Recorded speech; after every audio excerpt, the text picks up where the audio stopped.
Okay okay. അല്ല, ഞാൻ ഏത് വിഷയം ചോദിച്ചാലും ഇൻഷാ അല്ലാ ഒരു പ്രശ്നവും ഉണ്ടാവില്ല എന്ന് നേരത്തെ കുറെ ചോദിച്ചാന്നല്ലോ, അതുകൊണ്ട് എല്ലാവരോടും പറയാം. കാരണം ഇവിടെ നടന്ന പ്രശ്നം എന്ന് വെച്ചാൽ ചോദ്യകർത്താക്കളും കുറച്ച് സ്ട്രോങ് ആയി ചോദിച്ചു, പിന്നെ മറുപടി പറയുന്ന ആളെ ഭാഗത്തുനിന്നും ലേശം സ്ട്രോങ് ആയി. അതാ സംഭവിച്ചത്. കാരണം എല്ലാ പരിപാടിയും വിജയിക്കുവാണ്ട്, നമ്മൾ പരിപാടി വിജയിക്കാൻ പ്രത്യേകിച്ച് ചോദ്യം. ഹലോ സുഹൃത്തെ, പരിപാടി നിരൂപണം അല്ല, ഇപ്പോ ചോദിക്കാണ്ട് ചോദിച്ചോളി. നിരൂപണം നമുക്ക് എന്നെ പുറത്തിറങ്ങിയിട്ടാക്കാം. ചോദ്യം ചോദിക്കും. റസൂലുള്ളാഹിന്റെ സഹാബത്ത് ചെയ്തത് മാത്രമാണോ ഇസ്ലാമിൽ മുസ്ലിമീങ്ങൾക്ക് ചെയ്യാൻ പറ്റൂ എന്നുള്ള ഒരു വിശ്വാസം നിങ്ങൾ ഇവിടെ ഉണ്ടാക്കിയെടുത്തിട്ടുണ്ട്. അത് ഇസ്ലാമിലുള്ള വിശ്വാസമാണ്. അതിന് വല്ല തെളിവുണ്ടോ? പൗരോഹിത്യ പാടില്ല ഇസ്ലാമില്. എവിടെയാണ് അതിന്റെ തെളിവ്? അള്ളാഹുവിന്റെ റസൂലിന്റെ സ്വഹാബത്ത് ചെയ്ത കാര്യം മാത്രമേ മുസ്ലിമീങ്ങൾക്ക് ചെയ്യാൻ പറ്റൂ എന്നുള്ളതിന്റെ ഒരു തെളിവ് വായിച്ചാൽ മതി. ബാക്കി നമ്മളെ നേരത്തെ വിഷയം അങ്ങനെ തന്നെ കിടക്കുന്ന ഞാനിലേക്ക് വരും. ഇപ്പോ അപ്പോ ഇനി എന്റെ സുഹൃത്തിനോട് പറയാം, ഉങ്ങൂർണ. അപ്പോ എന്താ സഹോദരങ്ങളെ, നിങ്ങളൊന്ന് ആലോചിച്ച് നോക്കൂ.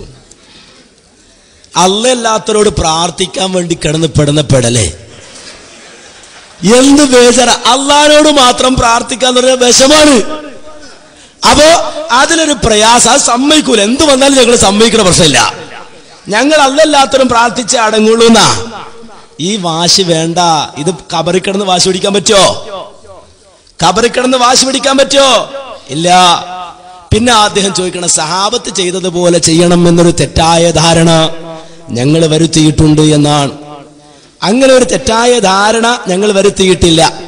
അവിടെ നിൽക്കും, നിങ്ങൾ അവിടെ ഇരിക്കും. സഹാബത്തിനെ സംബന്ധിച്ച് മനസ്സിലാക്കേണ്ടത്, ഖുർആൻ പറഞ്ഞത് വല്ലദീന ആമനു വഹാജറു വജാഹദു ഫീ സബീലില്ലാഹി വല്ലദീന ആവൂ വനസറു ഉലൈക ഹുമുൽ മുഅ്മിനൂന ഹഖ്ഖൻ ലഹും മഗ്ഫിറത്തുൻ വറിസ്ഖുൻ കരീം. അവരാണ് യഥാർത്ഥ വിശ്വാസികൾ എന്നാ. അല്ല നമ്മുടെ നാട്ടിൽ നിന്ന് ഇറങ്ങിയ മുയിലരല്ല. നേരെ മറിച്ച് യഥാർത്ഥ വിശ്വാസികൾ സഹാബത്താണ്. അതുകൊണ്ട് ഇൻ ആമനു ബിമിസ്ലി മാ ആമന്തും ബിഹി ഫഖദ് ഇഹ്തദൗ. ഖുർആൻ പറയാണ്, ആ സഹാബത്ത് വിശ്വസിച്ചതുപോലെ നിങ്ങൾ വിശ്വസിച്ചാൽ നിങ്ങൾ ഹിദായത്തിലാകും. അതുകൊണ്ടാ ചോദിച്ചത്. നേരത്തെ ഇപ്പോഴും ആവർത്തിച്ച് ചോദിച്ചുകൊണ്ടിരിക്കുകയാണ്. എന്താ ചോദ്യം? യാ അയ്യുഹല്ലദീന ആമനു, അത് ആ കാലത്തേക്ക് മാത്രമാണ് തെളിവ്. തഫ്സീർ വായിക്കണോ? എത്ര വട്ടം പറഞ്ഞു മറുപടി. ഇവിടുത്തെ ഈ നിയമം ഇന്ന് അള്ളാഹുവിന്റെ റസൂലിനെ ആക്ഷേപിച്ചടക്കണ പകര അഹ്സനുണ്ടല്ലോ, അയാൾക്കും ബാധകാണ്. യാ അയ്യുഹല്ലദീന ആമനു ലാ തഖൂലു റായിന എന്ന ആയത്ത് ഈ അഹ്സനിക്ക് ബാധകാണ്. അള്ളാഹുവിന്റെ റസൂലിന്റെ പേര് തോന്നിയാസം പറയാൻ പാടില്ല. അപ്പൊ പിന്നെ ആ കാലഘട്ടത്തിൽ മാത്രമാണ് തെളിവെന്തിനാ? ആ കാലഘട്ടത്തിൽ മാത്രമല്ല, ഇന്നും അള്ളാഹുവിന്റെ റസൂലിനെ പരിഹസിക്കുന്ന വാക്കുകൾ, ദ്വയാർത്ഥ പ്രയോഗങ്ങൾ പാടില്ല. പക്ഷെ ഉമ്മുർന എന്ന് നബിയോട് പറയണം. അങ്ങനെ പറയാൻ പറ്റുമെന്നാണ്. അങ്ങനെ പറയാം. ഇപ്പോൾ റസൂൽ എന്റെ മുന്നിലുണ്ടെങ്കിൽ നബിയോട് സംസാരിക്കേണ്ടി വന്നാൽ റായിന എന്ന് പറയാൻ പാടില്ല. നബിയോട് സംസാരിക്കേണ്ടി വന്നാൽ ഉമ്മുർന എന്നേ പറയാൻ പറ്റുള്ളൂ. മാത്രമല്ല, ഈ ആയത്ത് അവതരിക്കാനുള്ള അവതരണ പശ്ചാത്തലം നേരത്തെ പറഞ്ഞു, വായിച്ചു കേൾപ്പിച്ചു. മഖ്ദൂമി പറഞ്ഞു, ഇവരാരും ഇത് നബിയോട് ഉമ്മുർന എന്ന് പറയണം എന്ന് മനസ്സിലാക്കിയിട്ടില്ല. വായിച്ചു കേൾപ്പിച്ചു. ഇനിയും മനസ്സിലായിട്ടില്ലെങ്കിൽ ഖുർആൻ തന്നെ പറയുന്നു, കേട്ടോളൂ. മിനല്ലദീന ഹാദു യുഹർരിഫൂനൽ കലിമ അൻ മവാദിഇഹി വയഖൂലൂന സമിഅനാ വഅസൈനാ വസ്മഉ ഗൈറ മുസ്മഅ വറാഇന ലയ്യം ബിഅൽസിനതിഹിം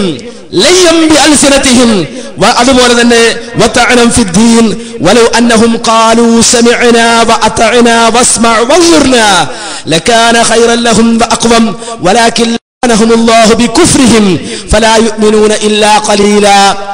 അള്ളാഹ് വിമർശിക്കുന്നത് അവരുടെ നാവ് അവർ വളച്ചുകൊണ്ട്, മതത്തെ അവർ വക്രീകരിച്ചുകൊണ്ട് നബിയോട് റായിന റായിന എന്ന് പറയുന്നു. ആര്? യഹൂദികൾ. യുഹർരിഫൂനൽ കലിമ അൻ മവാദിഇഹി, നിങ്ങളിപ്പോ ചെയ്യണ പോലെ. യുഹർരിഫൂനൽ കലിമ അൻ മവാദിഇഹി, ഒരു വാക്കിനൊരു സ്ഥാനം ഉണ്ടാവും, ആ സ്ഥാനത്ത് നിന്ന് വാക്കിനെ തെറ്റിക്കുക. ഒരു സ്ഥാനത്ത് ഒരു വാക്കുണ്ടാവും, ആ വാക്കിനെ ആ സ്ഥാനത്ത് തെറ്റിച്ചിട്ട് മറ്റൊരു സ്ഥാനത്ത് വെക്കുക. യുഹർരിഫൂനൽ കലിമ അൻ മവാദിഇഹി, വാക്കുകൾ അതിന്റെ സ്ഥാനത്ത് തെറ്റിക്കുകയും മാത്രമല്ല വയഖൂലൂന, അവര് പറയാണ് സമിഅനാ വഅസൈനാ. ജൂതന്മാര് എന്താണ് സമിഅനാ വഅസൈനാ? ഞങ്ങൾ കേട്ടു ധിക്കരിച്ചു ഇങ്ങനെ പറയും. നിങ്ങളെ പോലെ അള്ളാഹ് ഒരു കാര്യം പറഞ്ഞാൽ കേൾക്കാൻ പറ്റൂല. നേരെ മറിച്ച് അള്ളാഹ് പറയുന്നത് കേൾക്കൊണ്ട് ധിക്കരിക്കും. അത് പാടില്ല, അത് ജൂതന്റെ ഏർപ്പാടാണ്. നേരെ മറിച്ച് അള്ളാഹ് ഒരു കാര്യം പറഞ്ഞാൽ കേട്ടു അനുസരിച്ചു. എന്നാ പറയേണ്ടത് എന്നാ അങ്ങനെ പറയേണ്ടത്. സമിഅനാ വഅസൈനാ വസ്മ ഗൈറ മുസ്മഅ. അവരിങ്ങനെ വസ്മ ഗൈറ മുസ്മഅ എന്നിങ്ങനെ പറയും. കേൾക്കാൻ താല്പര്യം ഉണ്ടായിട്ട് വരില്ല, കേൾക്കാൻ അവർക്ക് താല്പര്യമില്ല. ലയ്യം ബി അൽസിനത്തി, അവർ നാവ് വളക്കണവര്, നാവ് വളച്ച് വക്രീകരിച്ചിട്ട് നബിയെ പരിഹസിക്കാനാണ് ശ്രമിക്കുന്നത്. അതെന്തിനു മാത്രമല്ല വതഅനം ഫിദ്ദീൻ, അവർ നിരക്കാണ് മതത്തെ തെറ്റിക്കുകയാണ്, മതത്തെ തെറ്റിച്ചു കളയുകയാണ്, അതിന്റെ യഥാർത്ഥ ഉദ്ദേശത്തിൽ നിന്ന് അവർ തെറ്റിച്ചു കളയുകയാണ്.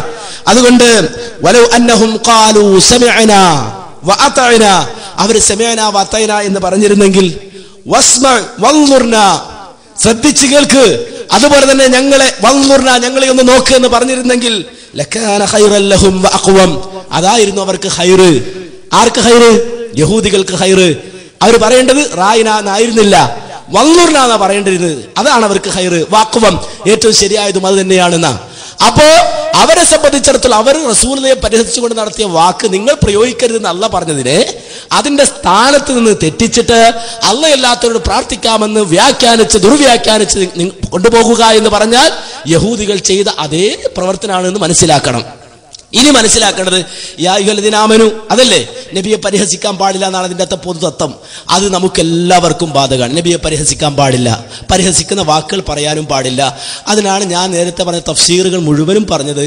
ഞാൻ പറഞ്ഞ വ്യാഖ്യാനം എന്തോ അതായിരുന്നു. ഞാൻ ആദ്യം തന്നെ വായിച്ചു കേൾപ്പിച്ച, ഞാൻ മാത്രമല്ല മഖ്ദൂമിയുടെ പരിഭാഷയിൽ നിന്ന് അടക്കം വായിച്ചു കേൾപ്പിച്ച അതേ വ്യാഖ്യാനാണ് ഞാൻ എണ്ണിപ്പറഞ്ഞ മുഴുവൻ മുഫസ്സിറുകളും നേരത്തെ പറഞ്ഞിട്ടുള്ളത് എന്ന് മനസ്സിലാക്കുക.